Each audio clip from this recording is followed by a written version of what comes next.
Moi je vais, sans faire pleurer dans les chaumières, je vais vous raconter une histoire qui s'est passée ce matin. J'étais au 10, on a travaillé sur le Strat ce matin, et il y avait des pompiers de Saint-Cyprien, et deux naissances à Saint-Cyprien, donc des personnes comme vous qui ont partagé l'école primaire et maternelle de Saint-Cyprien.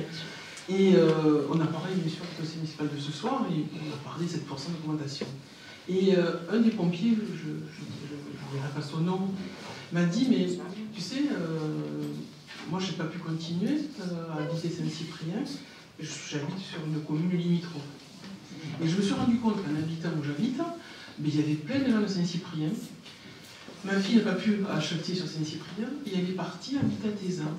Et toute la rue entière, ce sont des enfants de Saint-Cyprien qui se sont délocalisés, le mot est fort parce que c'est 5-10 km, en fait, qui ont dû quitter la commune parce qu'ils ne pouvaient plus justement ou se payer un terrain pour faire construire, ou s'acheter une maison, ou continuer à vivre à Saint-Cyprien. Et ça, je pense que, en plus, ce sont des gens que vous connaissez, je veux dire, vous avez partagé le banc de l'école, vous avez joué avec ces enfants-là. Saint-Cyprien, je veux dire, a évolué dans le sens que l'on connaît, mais je crois qu'il est important aussi pour l'équipe municipale, pour un maire et son équipe, donc justement de ne pas oublier les enfants de Saint-Cyprien qui sont même des adultes. Alors, ce matin, j'ai pensé à toi, je pensais à vous, conseillers municipaux, je pensais à nous, l'opposition, je pensais à vous tous, et en me disant, mais à un moment donné, je crois qu'on peut se dire, je suis le maire et je décide, c'est ce que vous faites. De toute façon, vous avez votre conseil municipal, votre équipe pour ça. Même de toute façon, si nous, on n'est pas d'accord, 75% des votes, de toute façon, vous allez les remporter. Donc, voilà. Mais au moment donné, je crois qu'il va être en face de sa conscience, en face de l'avenir, et se dire, bon, peut-être qu'on aura peut-être qu'on en aura moins à l'école privée, peut-être qu'on aura une fête à moins, peut-être qu'on aura moins de projets, mais moi, je ne rentre pas les impôts. Et je pense à l'avenir de Saint-Cyprien, parce que moi, ce que je veux, c'est que, bien sûr, des gens viennent et des gens puissent s'installer, vivre à Saint-Cyprien. Ça, cette richesse, cette ville, cette mixité de tous les départements, je crois, de France, les gens habitent Saint-Cyprien, viennent à Saint-Cyprien, mais par contre, les enfants de Saint-Cyprien, qu'ils soient de revenus modestes ou moins modestes, et dans ce cas, puissent vivre dans la ville qui vous a permis, à vous, de pouvoir vous y installer. Je vous laisse, monsieur le maire, je dois quitter l'assistance. Merci. Merci pour votre intervention. Sachez, juste pour vous répondre sur le logement des enfants de Saint-Cyprien, des personnes qui sont issues de la commune, c'est la raison pour laquelle nous avons un lotissement qui sort, et puis il y en a d'autres qui sont dans les projets, mais c'est une réalité, ça coûte cher de vivre à Saint-Cyprien. C'est un fait. Maintenant, M. Joandet, vous allez me proposer un programme, je suppose, pour baisser les taux, donc je vous écoute. Et après, nous passerons au vote de ces taux. C'est pas un programme. Donc, c'est pas la peine qu'on le fasse. Je vous laisse seul, je vous écoute. Je ne suis pas juge, moi je préside les débats. C'est le conseil municipal. Quoi. Si vous avez des propositions à faire pour faire baisser les impôts, je suis curieux de les entendre. Ce sera la seule commune en France dans cette période qui va baisser les impôts, et même la plus endettée. Donc, je vous en prie. Ce sera une façon de vous singulariser et d'acquérir une notoriété nationale, monsieur le maire. Je n'en ai pas besoin. Si, je pense que ça serait utile. Non, mais je tiens à préciser qu'on parle toujours d'opposition. Moi, je n'ai pas été élu pour être dans l'opposition. J'ai été élu pour gérer les affaires communales. J'ai été avec un certain nombre d'amis qui m'entourent et d'autres qui n'ont pas été élus. Nous sommes venus pour effectivement faire des propositions constructives. Alors, je suis un groupe minoritaire et à ce titre-là, je pense que les minorités ont le droit d'expression et même le devoir de participer à l'élaboration de choix politiques. Et je pense que la majorité a l'obligation d'écouter les minorités et parfois de reconnaître qu'il y a des choses politiques. Alors donc, nos propositions ont été distribuées, je vais les commenter rapidement. D'abord l'exposé des motifs, je me permets de le dire, j'ai déjà évoqué cela, mais les objectifs de cette contre-proposition sont à la fois politiques et économiques. Politique, je viens de le dire, c'est que nous tous, ici présents, y compris ceux qui étaient dans l'opposition à l'époque et qui sont devenus dans la majorité, nous avons tous décidé d'intervenir dans cette commune pour ne pas augmenter la pression fiscale et pour désendetter. Nous avons pris un engagement de ne pas augmenter les impôts. J'ai la faiblesse, à mon âge je ne changerai pas, j'ai la faiblesse de tenir mes engagements, d'être fidèle à ma parole et de vouloir effectivement respecter ce que j'ai dit et faire le maximum pour que ce que j'ai promis puisse avancer. La deuxième raison, elle est économique. Je veux dire qu'il serait évidemment stupide de s'enfermer dans des choix politiques si ceux-ci étaient irréalistes et étaient stériles et contre-productifs. Et je pense qu'au contraire, nous pouvons avoir une action qui concilie à la fois les impératifs financiers et les engagements politiques que nous avons pris avec une volonté de dynamisation de la commune, en tout cas de la persistance d'une capacité d'investissement qui permette à la fois de maintenir l'existant, c'est-à-dire d'entretenir les bâtiments, la voirie, etc., mais aussi de préparer l'avenir et de faire des choix intelligents pour le développement de cette commune qui ne portent pas forcément sur la création de vestiaires ou de tribunes. Donc, ces objectifs se traduisent pour moi en 3 points. Je l'ai dit très rapidement, ne pas augmenter les impôts et éventuellement même les baisser compte tenu de l'augmentation de l'assiette fiscale qui s'est produite depuis 5 ans. Ne pas emprunter, car c'est quand même un peu paradoxal de dire on désendette et on emprunte. Et enfin, augmenter si possible les crédits d'investissement. Alors évidemment, c'est facile de dire ça, et on peut imaginer que, n'ayant pas de baguette magique, on fasse miroiter des recettes fictives où on imagine des économies insupportables. Il faut être réaliste. Il faut être réaliste et j'ai la prétention de dire que nos propositions sont réalistes. J'aurais pu proposer un coup de rabot, ce qu'a fait l'État, ce que fait systématiquement l'État. Je veux dire par là que dans la mesure où j'ai expliqué tout à l'heure que les charges ont augmenté de 30%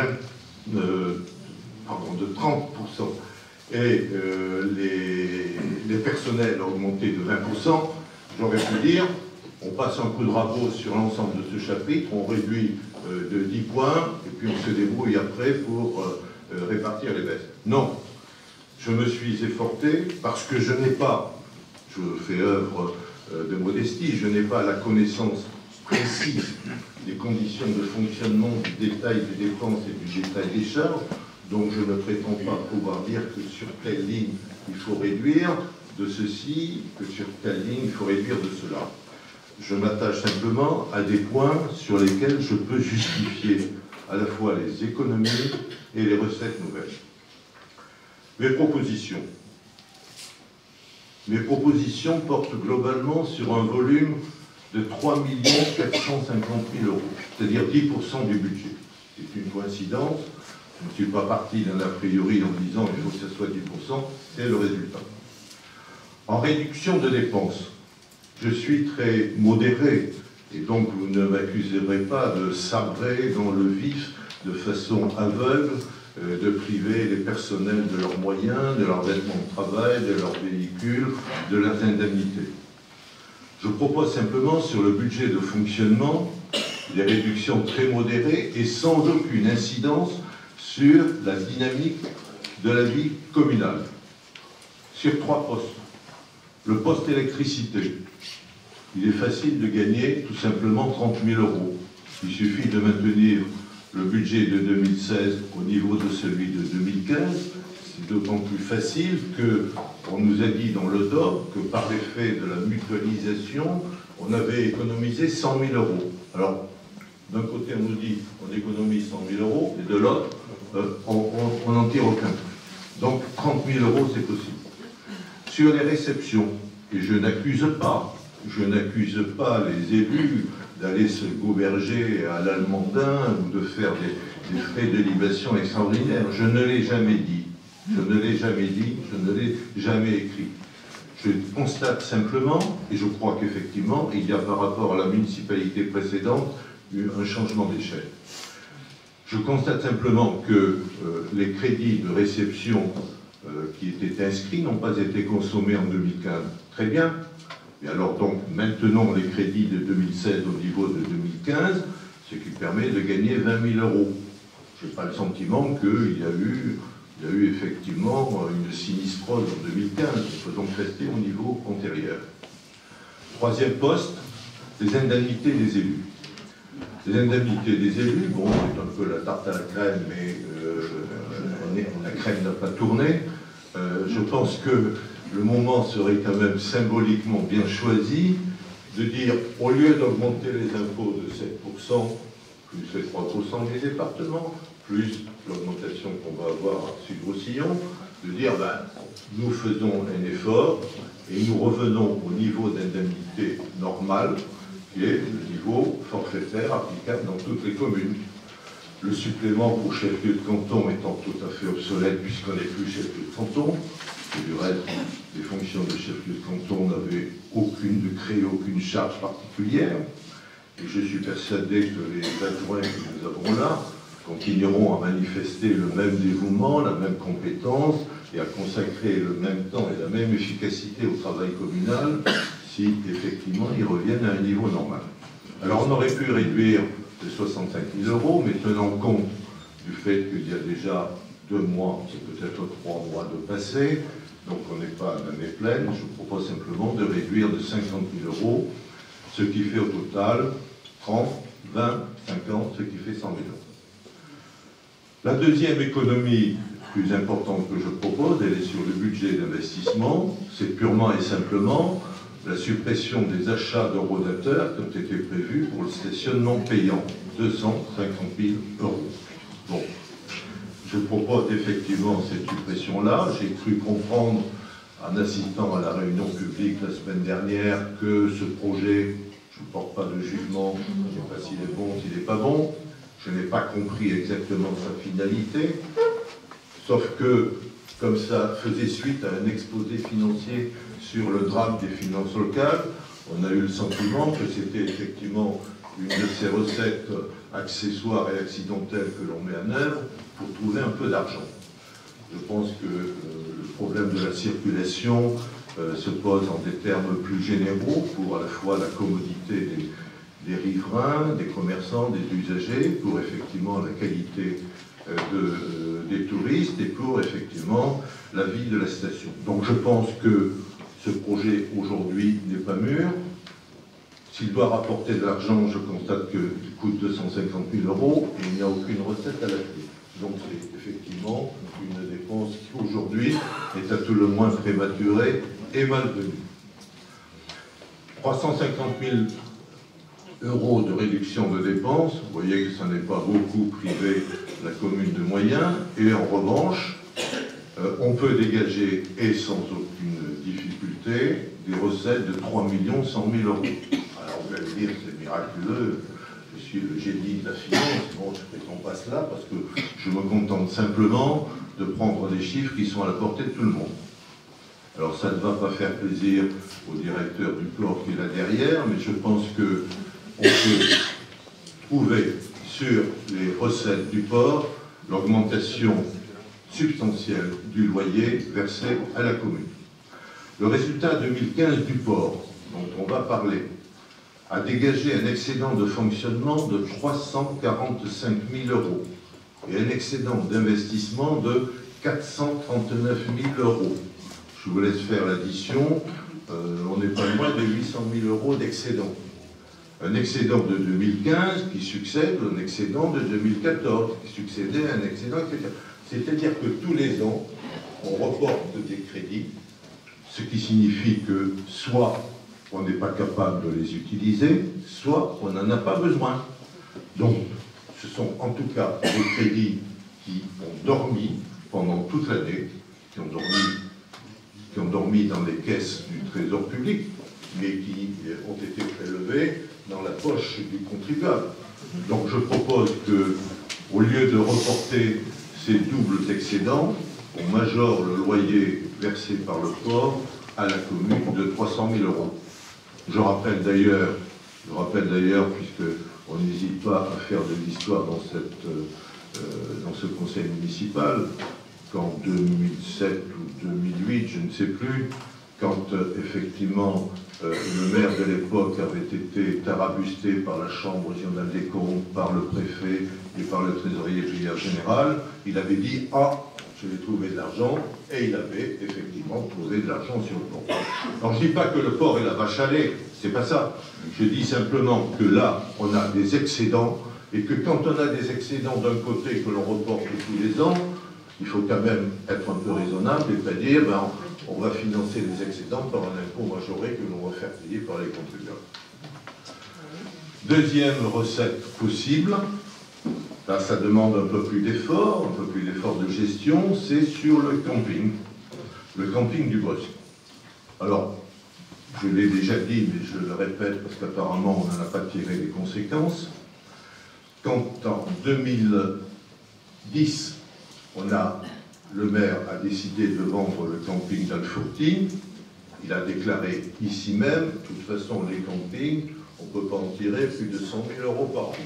Donc, on est allé un peu plus loin, on a majoré, on est aujourd'hui, je crois, à 160 000.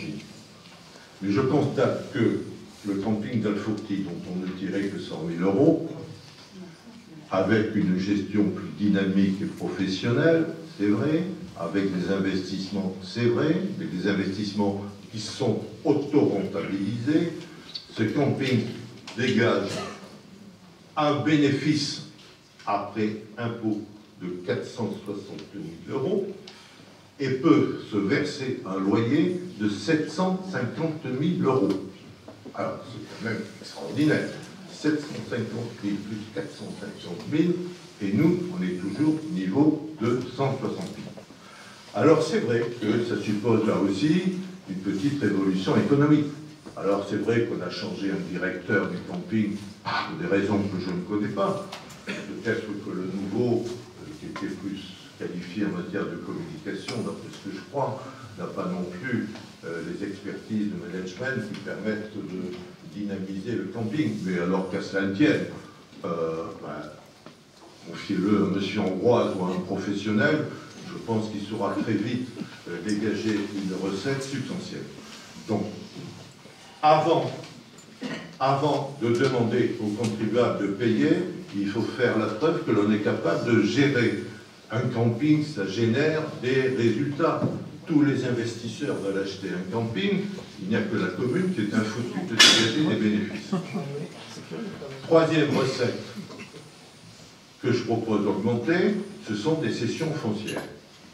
Alors, je n'ai jamais été contre la cession du camping d'Alfourty, je préfère le dire tout de suite. J'ai été contre la mauvaise vente du camping d'Alfourty et le fait qu'on n'en a pas tiré de meilleurs profits et qu'on a fait des cadeaux à l'acquéreur. Donc, on ne va pas me reprocher maintenant de vouloir brader le patrimoine.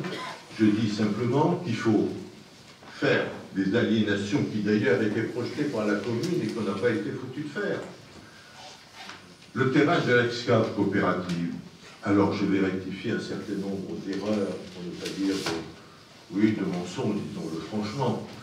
Ce terrain a été la première opération de vente qui a été décidée en 2010. Elle a été décidée en 2010. Bien.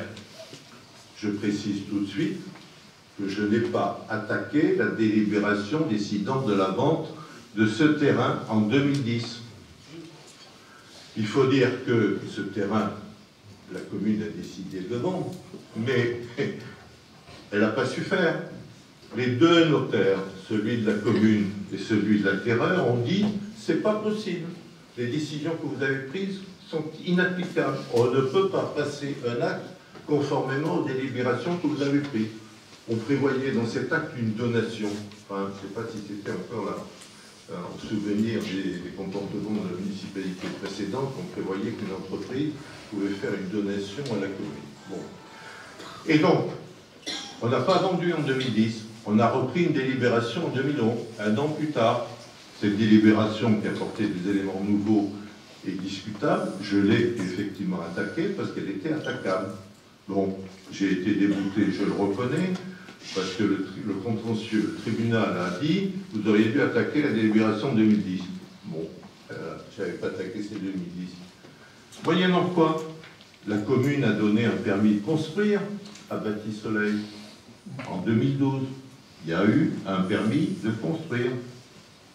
Mais on n'a pas vu le moindre pioche, le moindre tracteur, il ne s'est rien passé. Il ne s'est rien passé jusqu'au jour où, effectivement, l'entreprise, enfin l'entreprise, c'est beaucoup dire, la société dont j'avais dit que c'était une société écran, qui n'avait aucune qualification, qui n'avait aucune garantie, a été mise, oui, vous pouvez soupirer, mais c'est la vérité, elle a été mise en liquidation judiciaire. Donc, effectivement, la réalité économique a confirmé ce que nous avions dit. On avait vendu, on avait fait une vente malsaine à une entreprise incompétente. Alors, je propose que on passe enfin à la réalité et que ce terrain qui est gelé depuis 2010 soit vendu, mais qu'il ne soit pas vendu à perte, car 400 000 €, c'était une vente à perte, et il y avait une estimation à 1 million. Bon, je considère que compte tenu de l'évolution du marché foncier, ce terrain peut sans doute trouver preneur à 900 000 €. Deuxième aliénation, le terrain du camping, l'ex-camping des Mûriers, dont on va parler tout à l'heure. L'acquisition par préemption du camping du Mûrier a été la première décision prise en novembre 2009. Ça fait donc un certain temps. Hein, bon. Et je sais bien qu'il y a eu des procédures judiciaires qui sont intervenues, qui ont sans doute compliqué les choses, mais ce terrain arrive maintenant en maturité puisqu'il va devenir constructif. On prévoit qu'il fait 40 lots, on en parlera tout à l'heure. Très bien. Je pense que ce n'est pas vraiment la vocation et la capacité de la commune de se transformer en aménageur et en promoteur. Elle a prouvé, malheureusement, avec le lotissement des Mimosas qui traite depuis 3 ans, que c'est pas un reproche, peut-être qu'elle manque de moyens, elle n'était pas capable de le faire. Donc je propose de le vendre purement et simplement. Ce terrain qui peut faire recueillir 40 lots, alors que les Mimosas en accueillent 10, c'est-à-dire 4 fois plus.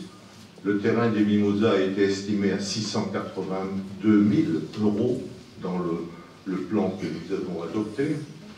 Je ne propose pas de multiplier par 4, mais je pense qu'une estimation aux alentours de 1,7 million est tout à fait jouable. Si on compare ce terrain en capacité, en superficie, en capacité d'équipement et en proximité du village. Ce qui fait donc au total 300 000 venant du port, 200 000 du camping, 2,6 millions des ventes, 3,1 millions. Au total, 3 450 000 €, soit 10% du budget.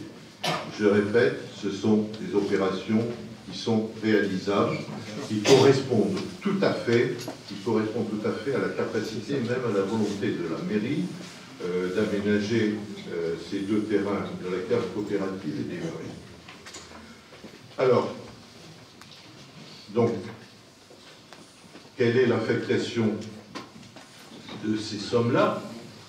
Tout d'abord, 1,7 million en suppression de l'impôt inscrit au budget. Alors j'ai pris 1,7 million, mais peut-être que je me suis trompé, parce que sur le DOM, on nous disait que l'emprunt serait de 1,2 million. Mais l'inscription que j'ai trouvée sur le budget est de 1,7 million.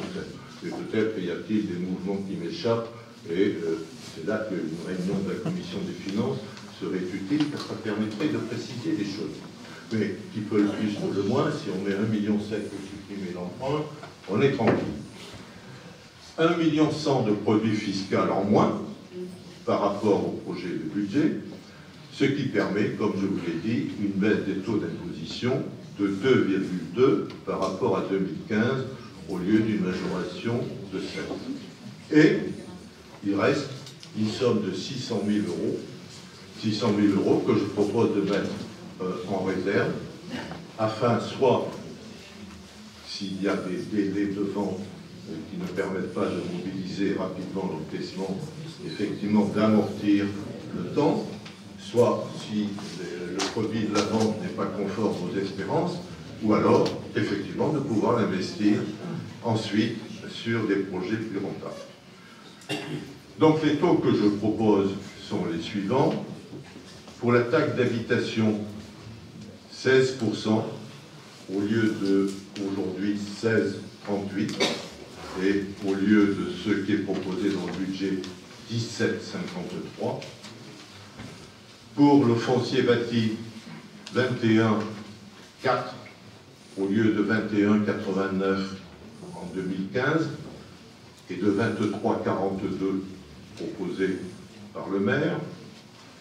Pour le foncier non bâti, 70,74 au lieu de 72 l'an dernier et de 77 proposé par le maire. Voilà ce que je propose, sans aucune perte de dynamisme sur les moyens de fonctionnement. On ne sera pas obligé de fermer la piscine, on pourra aller arracher les mauvaises herbes, on pourra continuer à réparer les trottoirs comme vous l'avez dit. Il n'y aura pas de changement, on ne licenciera pas un seul agent, mais on utilisera intelligemment les moyens dans la capacité, dans la disponibilité de la commune, et on évitera une augmentation de 7%. On baisse les impôts de 2% avec la proposition que je fais.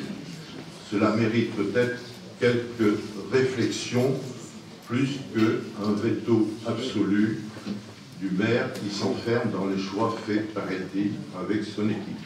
Il y a des choix qui sont d'intérêt général. Alors voilà, c'est un amendement que je vous ai proposé au titre de l'article 15 du règlement intérieur, et je vous demande par conséquent de le mettre aux voix pour que, effectivement, le conseil municipal se propose sur cette contre-proposition. Je vous remercie pour votre exposé clair, concis et rapide.